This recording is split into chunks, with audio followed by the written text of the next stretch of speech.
संपूर्ण अवतार वाणी की पंक्तियाँ आती हैं। गुरसिख का कर्तव्य यही है, खुद को अर्पित कर दे वह, कहे अवतार है काम गुरु का, खाली झोली भर दे वह। नमस्कार, धन निरंकार। मैं श्वेता वर्मा आज आप जी के सामने संत हरजीत जी के संत अवनीत जी पर लिखे हुए भाव आपके सामने रखूंगी। सतगुरु के अनन्य भक्त और अंतिम श्वासों तक बाबा हरदेव सिंह जी के चरणों में रहकर तोड़ निभाने वाले श्री अवनीत सेठिया जी 13 मई 2016 को नश्वर शरीर त्याग कर निराकार में लीन हो गए थे। जीवन के अनेक पहलुओं पर उन्होंने जो बातें कही वे उनके श्रेष्ठ गुरसिखी जीवन और सतगुरु पर उनकी अगाध श्रद्धा को उजागर करती हैं। वे बचपन से ही सेवा सुमिरन सत्संग से जुड़े थे और हर किसी की भलाई करने में यकीन रखते थे। उनके दिलो दिमाग में यह बात गहराई तक समाई हुई थी कि कुछ भी बनो मुबारक है, पर पहले बस इंसान बनो। एक्टिंग को उन्होंने अपना कैरियर बनाया और योग्य कोच से उपयोगी प्रशिक्षण भी लिया। वे कहते हैं कि आप यकीन करें कि आरंभ में कोच ने 3 घंटे में से 2 घंटे तो मुझसे मोटिवेशनल इंटरेक्शन प्रेरणा शब्द संवाद ही किया, क्योंकि एक्टिंग में भी अच्छा इंसान बनना ही संभवतः सबसे महत्वपूर्ण होता है। अवनीत जी का गुरु चरणों में दृढ़ अनुराग था। उनके अनुसार गुरसिख कोई भी महत्वपूर्ण कार्य करने से पहले अपने सतगुरु का आशीर्वाद लेना उचित समझता है। अवनीत जी को फिल्म एक्टिंग के लिए मुंबई जाना था।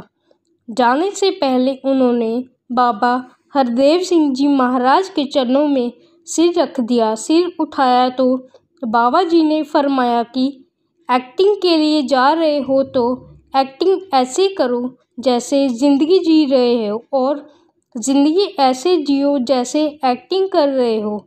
स्पष्ट है कि अगर आप अच्छे मानव हो तो आप अच्छे एक्टर भी हो। अवनीत जी का स्पष्ट कथन था कि हम सभी परमपिता परमात्मा की संतान हैं। आत्मा परमात्मा का ही अंश है। हमें यही समझना चाहिए कि डायरेक्टर ने हमें एक रोल दिया है निभाने के लिए।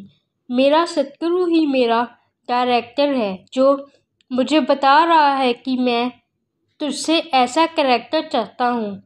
इन्होंने एक्शन बोल रखा है और मैं वह रोल कर रहा हूँ। जिस दिन ये कट बोल देंगे, रोल ख़त्म, एक्टिंग ख़त्म। अवनीत जी कहते हैं, जीवन जीने वाले हर इंसान को जीवन जीने की समझ होनी चाहिए। मुझे बचपन के दिन याद हैं। माता पिता और परिवार के साथ बचपन से ही मैं निरंकारी मिशन के साथ जुड़ा। जीवन जीने का ढंग मुझे बाबा जी से मिला। समय समय पर बाबा जी ने हाथ पकड़कर मुझे अच्छा इंसान बनने की प्रेरणा दी और यही समझाया कि अगर आप सबको खुश रखोगे तो आप स्वयं भी खुश रहोगे और परमात्मा सतगुरु भी आपसे खुश रहेगा। जाति धर्म या अन्य किसी आधार पर भेदभाव नहीं करना है। इनके कारण कोई बाधा नहीं खड़ी होनी चाहिए। बाबा हरदेव सिंह जी हमेशा यही समझाते रहे कि आप अपने रिश्तों को भले ही वह पड़ोसी के रूप में हो, बेटे या अन्य किसी भी रूप में, उसे अच्छी तरह निभाओ। हर मायने में आपके रिश्ते अच्छे से निभने चाहिए। इनमें किसी तरह की अड़चन नहीं आनी चाहिए।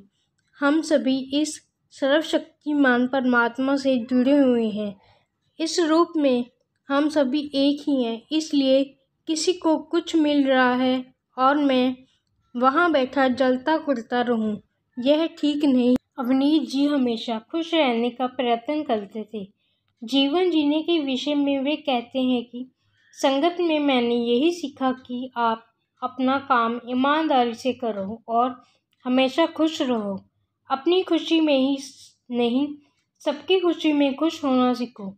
जितना हो सके लोगों को खुशी दो। आप अपने घर से शुरू करो। घर में सबको खुशी दो।